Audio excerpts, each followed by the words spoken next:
and the floor or the screen is yours. All right.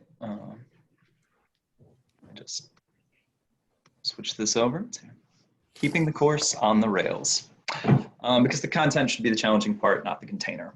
So I'm going to be talking about Blackboard tools today. I know everyone in the meeting already knows how to use Blackboard. This isn't going to be going over the basics. This is going to be over a couple of specific tools in there for minimizing student confusion, and not so much how to use the tools, although I cover that, but why we might use those tools. And I'm hoping in the discussion we can talk about all of those. Now, the good news is the vast majority of work for all of us in Blackboard is already done. Fabulous Amy puts together the course shell, so we don't actually spend all of that time. But this is additional things that we may choose to do after it's already put together to customize our buttons, depending on what scheduling stuff works for us and what things we want to be visible or hidden. So first, people can navigate unintuitive user interfaces. So from one perspective, we don't need to do anything to fix Blackboard, because if people can learn to use TikTok or Snapchat, they can learn to use Blackboard. And then here I have this quote from Wired. I won't read the whole thing at you, but the idea is, no matter how unintuitive it is, if it's a popular app, people are going to figure out how to use it. And these were not designed according to best practices, of course, because we have plenty of studies of user interface and we know what things work and what things doesn't. And yet, despite that, things with bad user interfaces can still succeed. Okay, but they won't is the issue. Unless someone wants to understand a user interface, they're not going to do it. And so in the time that I've been teaching, I have, and this is only a small portion of the things that I've had to teach students to do that were tech things that are, I would say, outside the scope of either, English courses or UNIV courses. These are just like, how do you operate in a normal 21st century computer world? But many students are hitting college still not knowing these things. Not just students here at AUM, but students at the schools that I've taught at previously. And so I won't read through the whole list, but I wanted to point out some of the highlights of here of things that, like, often, certainly I hadn't thought that someone would be unable to do this. Naming a file or saving it as a particular file type. That always seemed like, well, obviously, you have to do that for every file that you are generating. I had students that, because there's an autosave function in there, they've never had to name it a particular file type. And they've never, since they never opened the save as, they don't know that you can just select what file type you're going to save it as.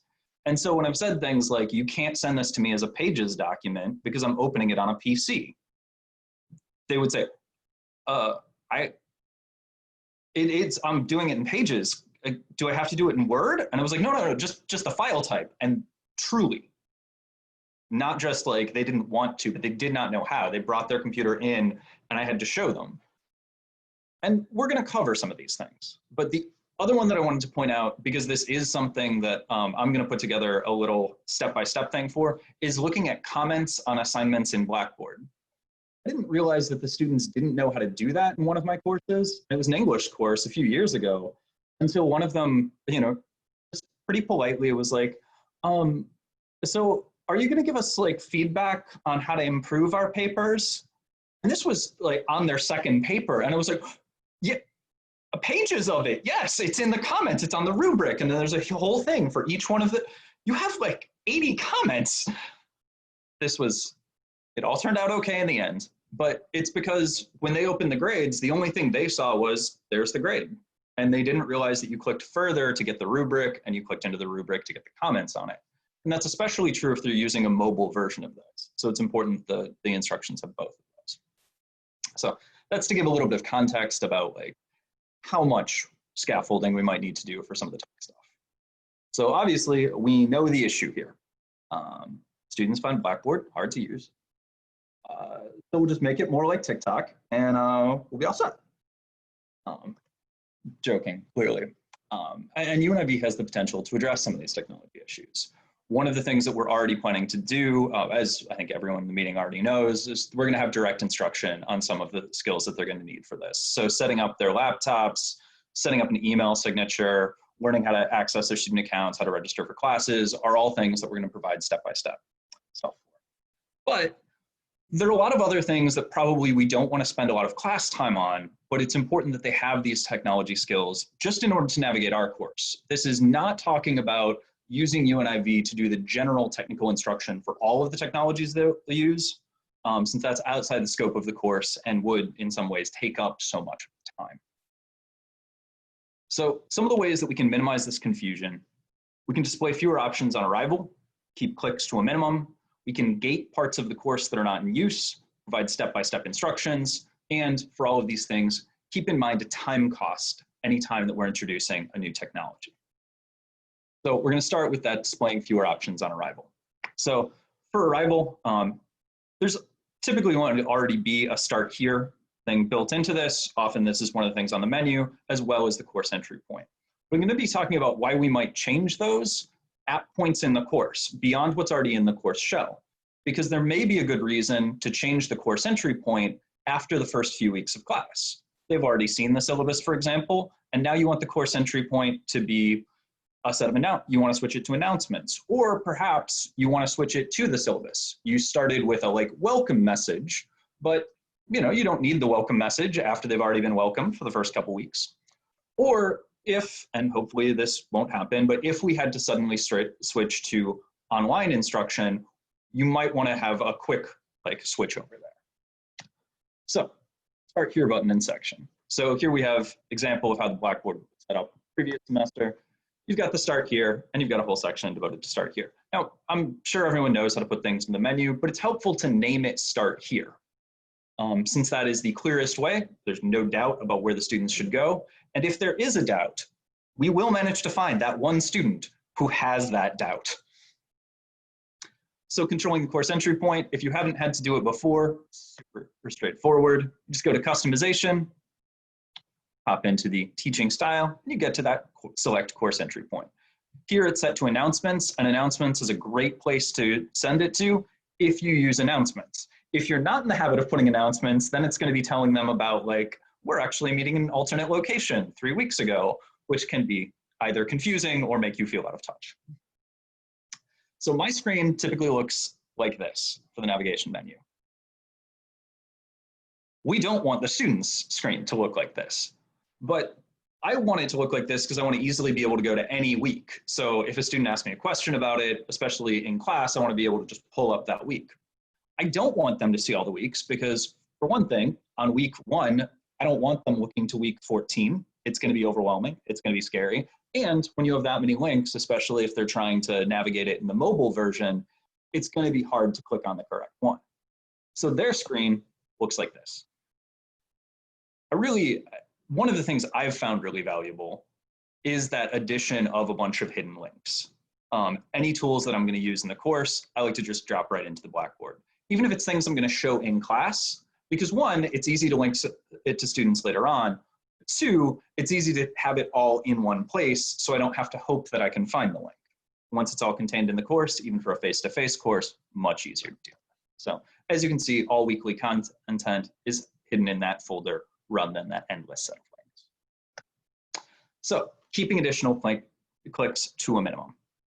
So here we're talking about using course links, making sure to be redundant when possible, and keeping in mind, as previously, you can change the course entry point.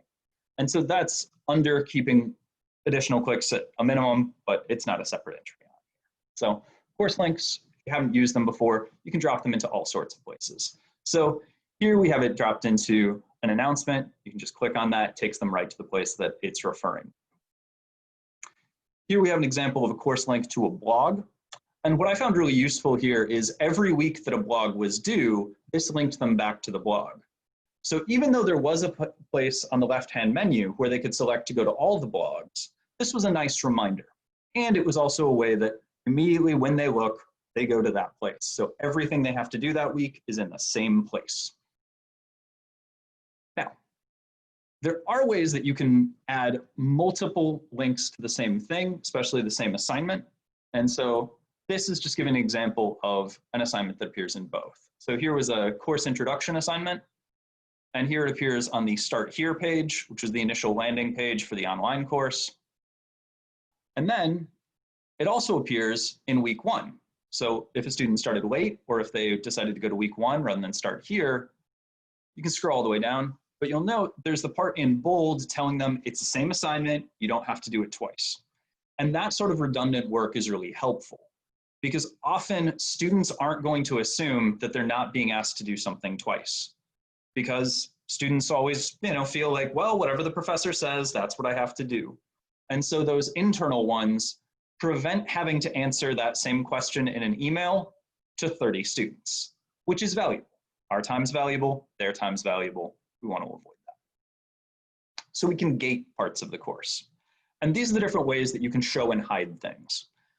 I like adaptive release for sequencing assignments, but that only works if you want hard sequencing on the assignments where they literally can't get to another part of the course until they've completed one of them.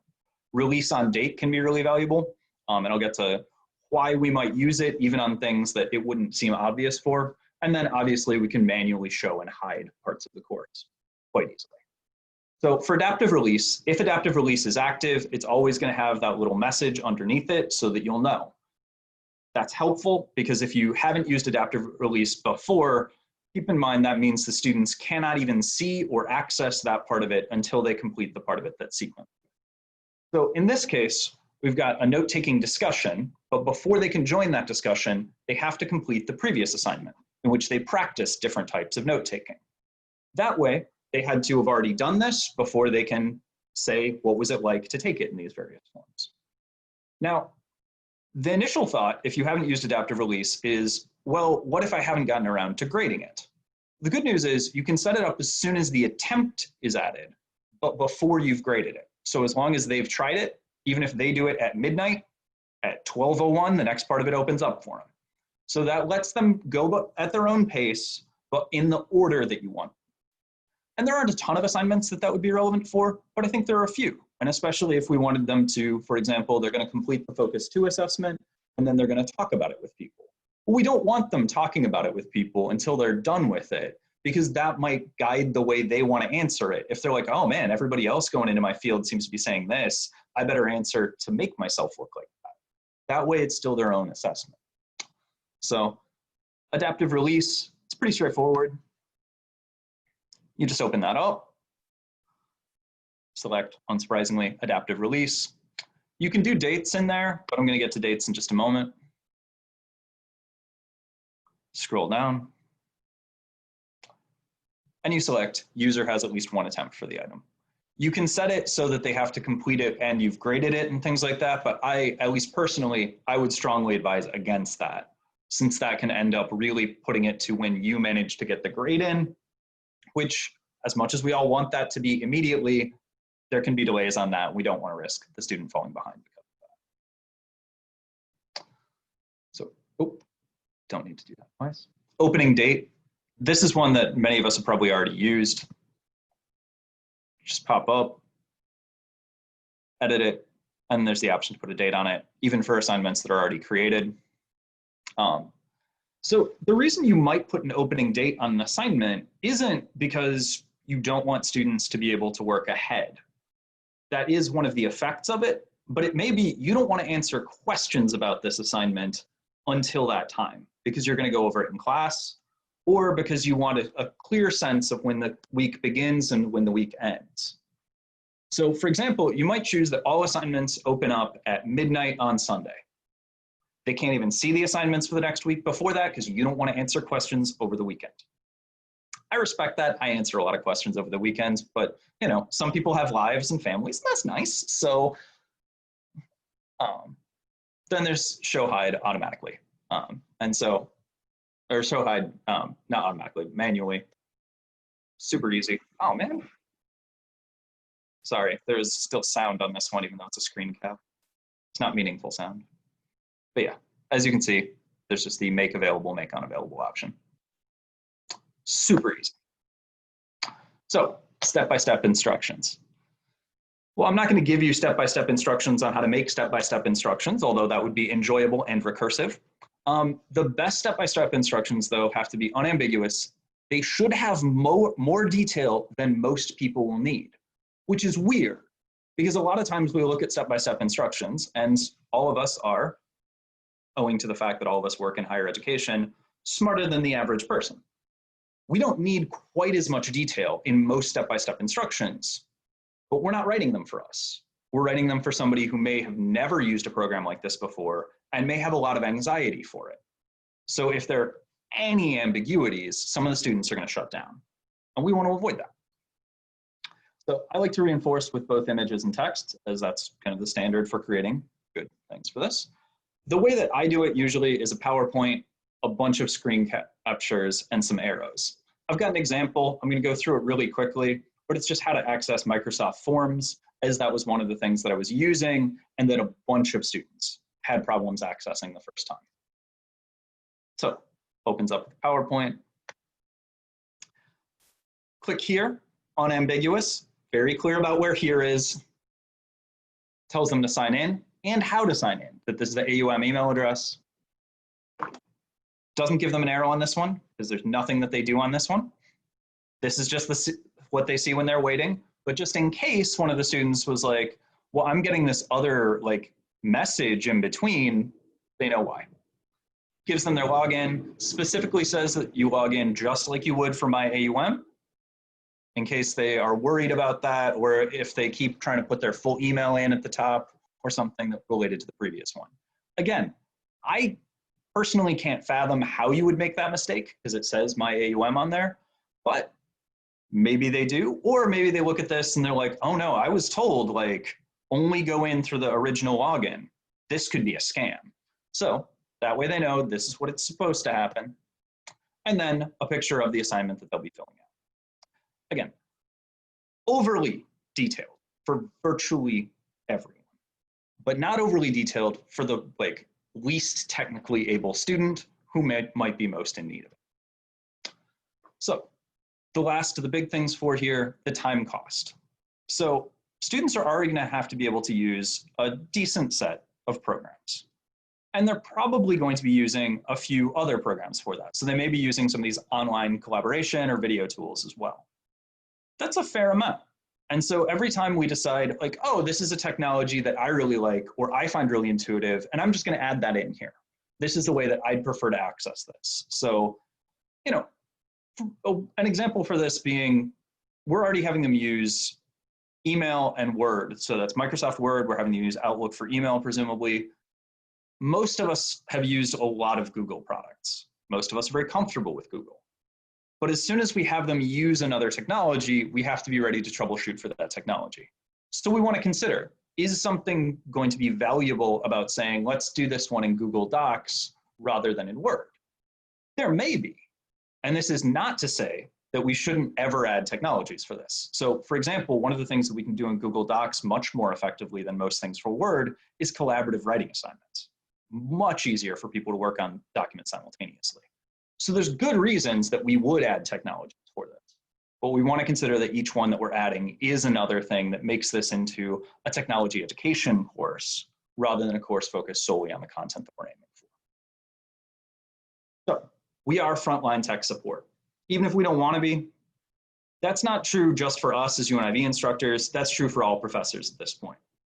There's an imagined time when a professor would have said, go to the help desk or talk to IT. We can't do that because we can't afford to wait. Not only do we want to be helpful and friendly, but also if that's the middle of class and they're doing that, they're going to leave class and miss what we're doing in it to try and get a tech problem handled, which is not worth it. We're also likely to get a bunch of questions, as I did in the past 2 semesters, from people about technology they're using in their other classes. Not because I'd established myself clearly as the most technically able person in the room, but because I was a friendly professor. I was one they felt like they could ask and be like, hey, my sociology professor said we had to do this thing in Blackboard. I don't know how to do it. Because, they felt like I'm someone they could trust and I wasn't going to, shout at them and tell them it's on the syllabus. I don't even know what's on that syllabus, and I haven't shouted at a student basically ever. So why do we have to customize? If all of these things are so useful, why don't we just build this into a general course shell for all of us? Well, the answer is we work at different paces in our course. So if we put everything on date release and then it turns out you've got a great discussion and you don't get to something until the next day, you don't want it set up on some predetermined schedule down to the minute because that's what the UNIV team decided. There's also different time commitments. So most of us are pretty busy, either with many sections of this, with other teaching assignments, or with administrative assignments. So depending on when you are available, you might not want to say, I'm always going to log into Blackboard for 30 minutes at the beginning of the week to change the permissions for what students can view. You might want it all available. There's also issues with sequence breaking. So if you allow students to turn in an alternative version of an assignment, if you have adaptive release, that's going to break their ability to access the next assignment. You're going to have to turn off adaptive release for them to be able to get to it, or specially open it for them. But the easiest way at that point is just kill adaptive release so that everyone can get to it. So depending on how you want to run your course, you might not want those things built in. So considering those different things for access, this is the one that I wanted to look at in a little bit of detail as to why we might pick different ones. So if you have everything open at the start, this is the easiest. I'm betting that this is going to be the default for the shell. Nothing that you have to mess with for the entire semester. Everything's available to the students all the time. It's most likely to prompt questions. Some students are going to work ahead. They're going to look at an assignment even before you've introduced it in class or talked about it and have questions. That's not necessarily a problem, but if you're worried about fielding some of those questions, or in some cases, if you haven't planned out exactly how you want to do some later assignment, you might not want to answer that. This can also be overwhelming.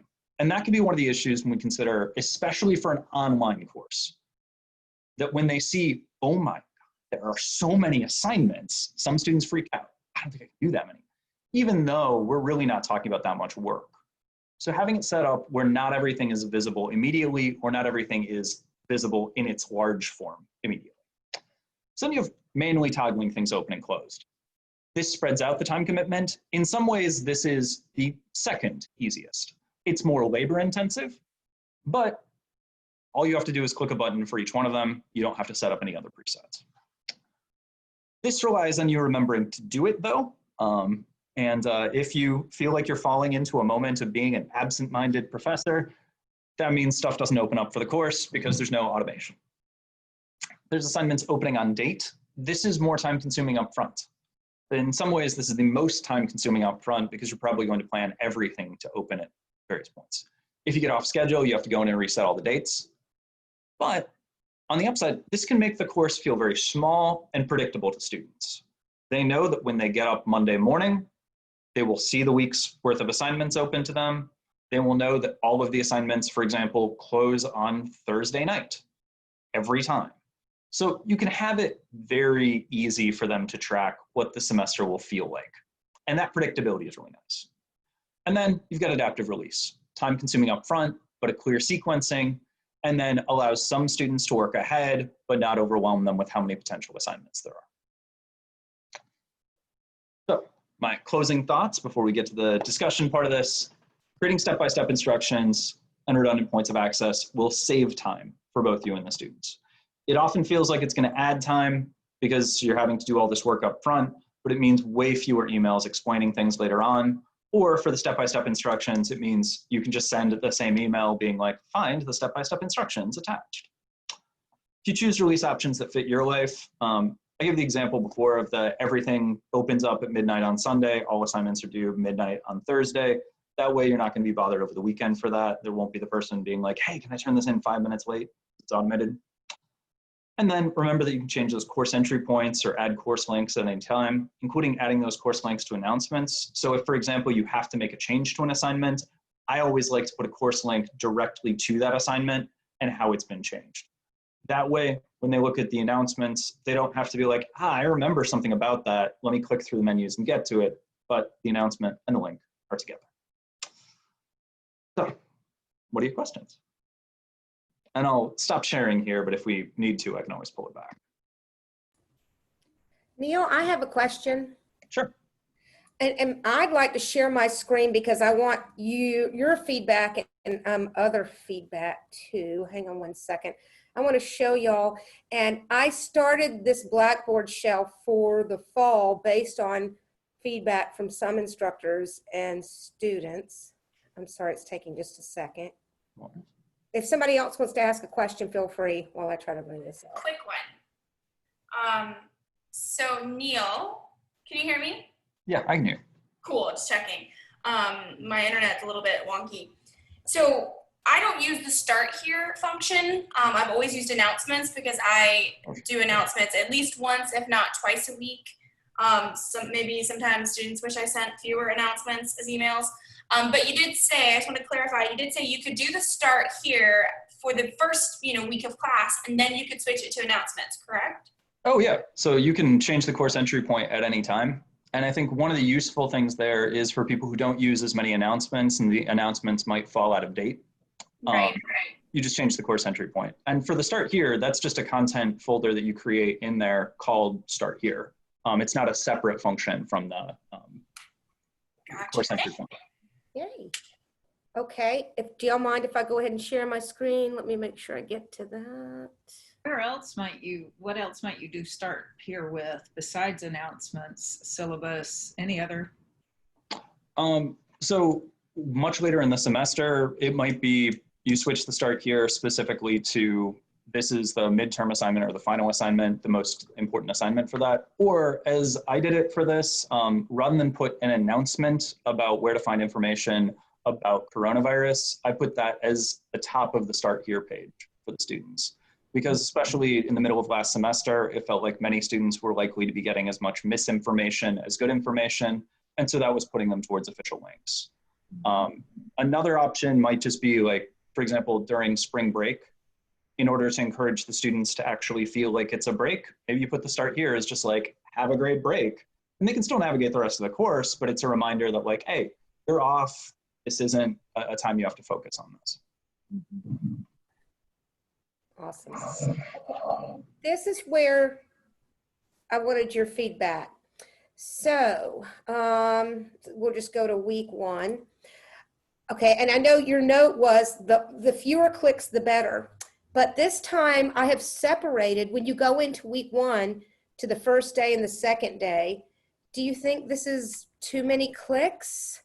What do y'all think? I mean, some people, I've heard from some professors that said students get overwhelmed with everything on this page. If I split it into 2 days, is that? Click on one of those and let me see like how much is in it. I'm just curious. This, just Monday, what we have going on. And then, what do you think? So for my part, I would probably say, I don't think this is too many clicks for a face-to-face class that has specific days. So in an online course where they might be navigating large portions of it at the same time, it might make sense to have that all available on one page. But I think in this case, that keeps it so there's less scrolling on each of those pages, which is valuable as well. But here's I want this Blackboard shell to be set up so if we have to go online, this is what students are going to be working with online. So how do I prepare? In other words, that's my responsibility to make sure that it's set for students who are face-to-face. Or, for example, what if we have a student that tests positive in the first 2 weeks of class, they're online? Is this too much for them? Can they manage this, or should I not include it? For my part, I would say this looks good. This doesn't feel like unnecessary clicks because this is still uniting what's going to be due on each day. And I'm assuming that if we switch to fully online at some point, we're still going to keep it in terms of assignments largely locked to the initial syllabus so that the students don't feel like they're just handed a brand new course halfway through. Exactly. So due dates will probably be the same. Sorry, every assignment is specific to be uploaded. Discussions occur right after they read, but prior to class, so it's like a flipped class, so those kinds of things. So it will be a seamless move is my goal. And I'll say this is actually how I did it in my summer class, because even though it was a summer class, I had everyone think of it as a 2-day-a-week class, and it was pretty useful for them so far. But I honestly just did it to be better organized myself. So I'm glad to hear that Neil thinks it's not too much, because I trust your input here more than mine. And I just did it to be less crazy, overwhelmed for myself. I'd also like to share that, and Sissy, tell me if I'm wrong, jump in here, but bridge students especially are very prone to be overwhelmed. I mean, they're already coming in with concerns and issues, and the simpler we can make it for them, the better. I think, you know, going through this is helping me, Neil, because I can use some of these start here, you know, that feature, use some of those things to just evaluate how easy it is for a student to click, click, click. You give them more information so that we have a place to start to explain how Blackboard can be so easy. But until they know it can be so easy, the over explanation has got to be there. You know, it's just oversimplified. So I like it. That makes sense. I'm glad.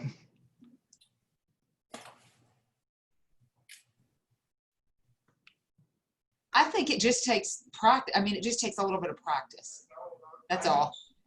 You know, so when a student has to click on the week and they know that in each section, Amy, they have a Monday and a Wednesday, if they get used to that, it'll be fine, you know?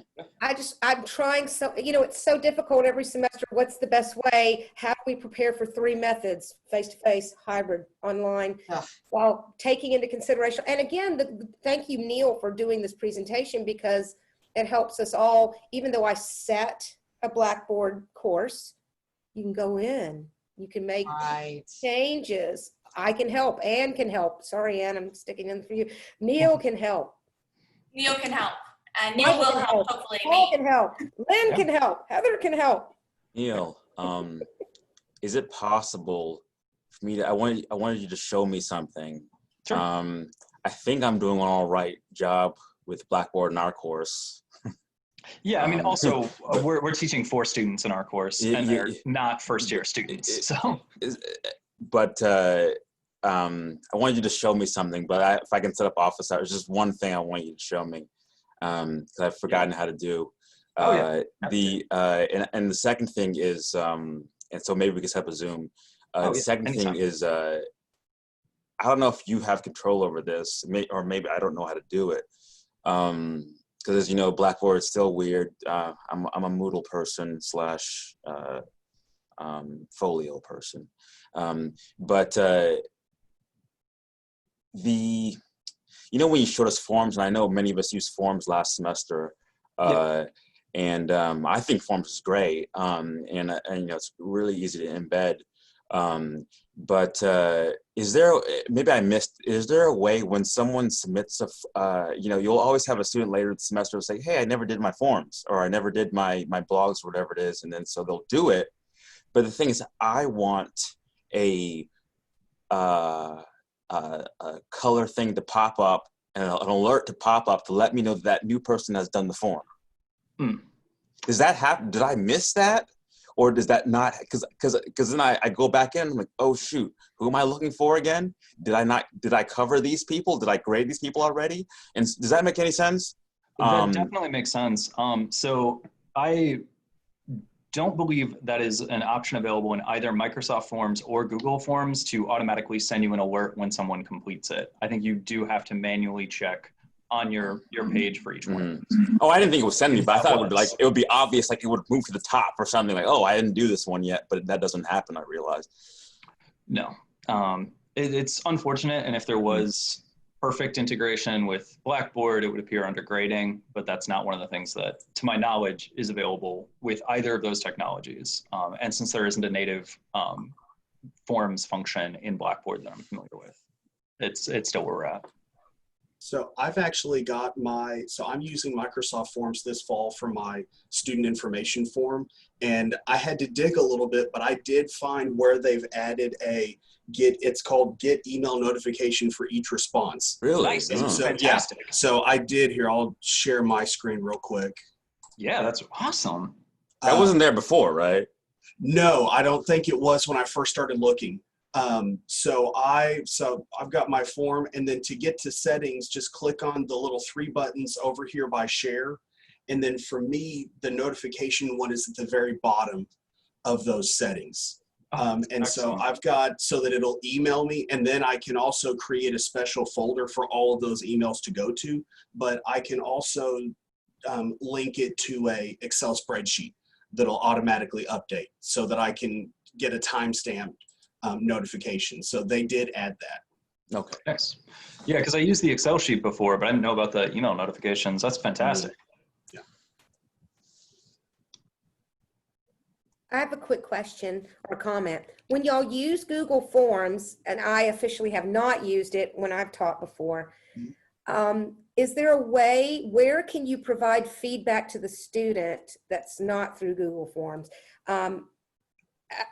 Because it's a grade or comments related to their grade, shouldn't they be through Blackboard?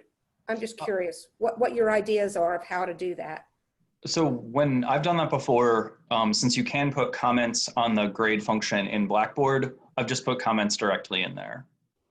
If they weren't graded comments, but were instead like response comments, I would email them those comments. But for grades, obviously, we're not supposed to email them, so those are appearing in Blackboard directly.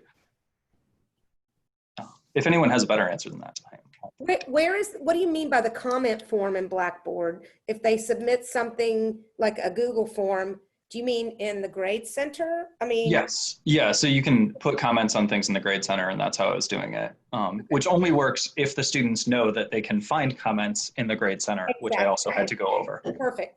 Thank you. Neil, I really liked the PowerPoint you had showing each screen, and I liked your tip that like you have to have instructions for each click. That makes sense. I would have probably done those kind of directions in a Word document, and I was just curious why you have found PowerPoint to be an effective way. I liked that it was bigger because you did it that way. The screen was, you know, screenshot. Sure. So typically I created those in PowerPoint, both so that I could show them face to face. And when I click on the screen, it takes it to the next screen they would see. When I send those to them, I don't send them as a PowerPoint. I send that as a PDF. But again, it has that page division so that it's this page, next page, next page. And I like it because it's already in the landscape format. Whereas most of the time when I'm using Word, you're going to have that in the portrait format. So they scroll down rather than click through. And I'm doing similar with my students, but I haven't made the document. I've made a short video showing them the real time of how it takes to get through. So by the end of this, we might have a video library and a document library, all of these things that we can just add to that how-to, because I know Neil and Paul both, I've seen documents they've made with the arrows that I've always found really useful. And I think having the two versions of that is really useful. I know some people are much more comfortable with video, and I know some people, either their connection's slow or they just don't like video and they like having a form for that. But I think especially for some of the really complex stuff, like I know videos have been great for getting students registered for classes, because there's a lot going on, and having somebody talk you through it and not just like show you a couple clicks. It's also nice because they get to hear somebody's voice and feel more involved when they get the video. Heather, when you do video, what are you using to do it there? Are you doing like a screen capture with voice, or what are you doing? Yes, I use a different program, but the PD Paul did for Loom would work perfectly because you can show them exactly your screen the whole time all the way through. Because I've had students, when we do Flipgrid, it was very similar to the Microsoft Forms where it pops up with that same exact MyAUM login. And that was one of the things that I mentioned to them. This looks like maybe it's fishy, but it's not. This is actually through, it's all a Microsoft product. And so it helped them know what email address to use and see how you got to every page. So I did use essentially Loom. I would like to share also in Blackboard, one of the reasons, or one of the, it's valuable to use Safe Assign or Turnitin in case of plagiarism. I'm not sure if Google Forms or Docs, and again, those are great in my opinion for things like your intro, you know, different things like that. But I would strongly encourage you, if you're asking students to provide feedback, a reflection, things like that, to utilize Blackboard so we can, and I usually set it up to go through Safe Assign or Turnitin. Yeah, I definitely agree with that and echo that concern. For any major writing assignments, it's important to do that, in part because it signals to the students that this will be reviewed in that way. many students don't realize that that's far from the only way to catch plagiarism, but it's a little bit of a signal that, oh, I better not plagiarize. Hopefully they won't do it just out of personal ethics. But, and I would agree. I think all of us have used the forms primarily for things where, like the reading logs on the previous one, but also proved really useful for the registration assignments, ones where their answers just by nature of the assignment are going to be specifically theirs, and we're not looking for them to innovate in their answers.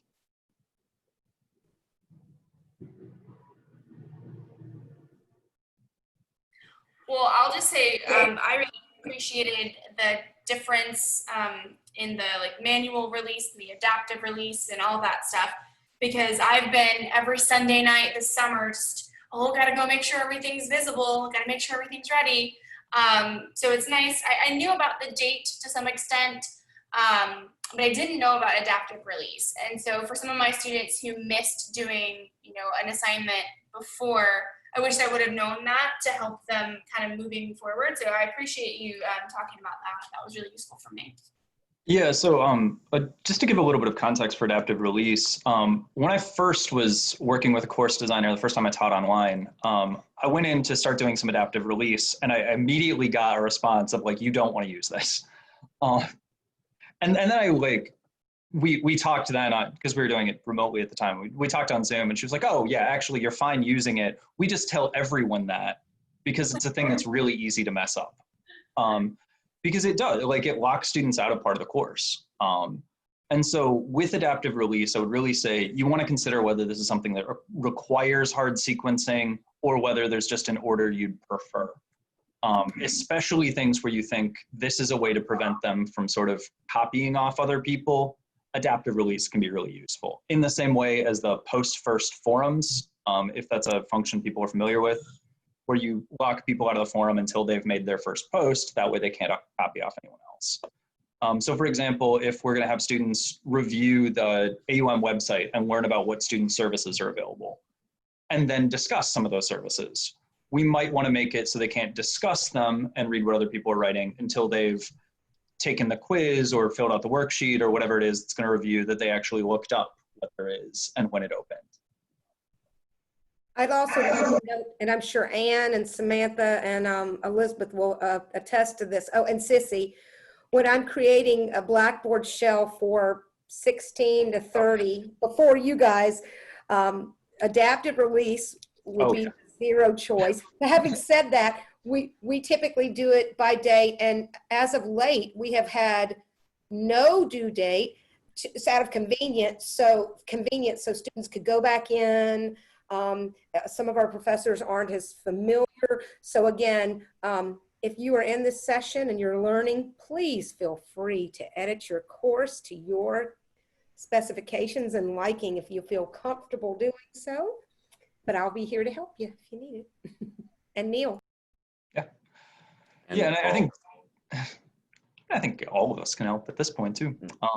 But yeah, I think it's really important not to block off parts of it, and having due dates, it's often useful to keep it open after that point and just have it marked late. Anything that's going to lock students out of completing something that you're going to have to manually open later. Because our goal is to get the students to do all the assignments, typically rather than enforce hard due dates, which some of us might do in other courses, it makes sense in this case to leave those open. I know, for example, when I was teaching some of the English classes, there was a reason to be like, no, you legitimately cannot turn this in any later. You have to move on to the next assignment.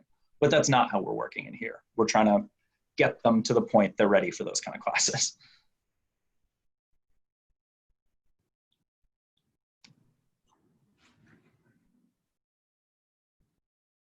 All right, well, I'm happy to hang around or answer any other questions, but I don't want to keep anyone if nobody has any additional questions. Neil, would you feel comfortable sharing the PowerPoint with me so I could share with those that were, I mean, of course they can watch the recording, but I would love, if you don't mind sharing it.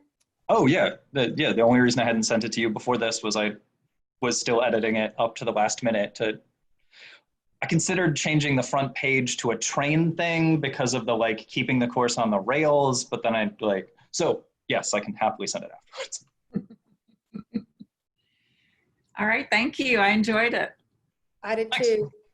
You're awesome. You're Aw, all thanks. awesome. Like the Jimmy Dean commercial. Sorry. All right, well, guys, Thank you so much. Sorry. thank you. Thank you. I won't end it for everybody unless you want to. Anybody want to stay in?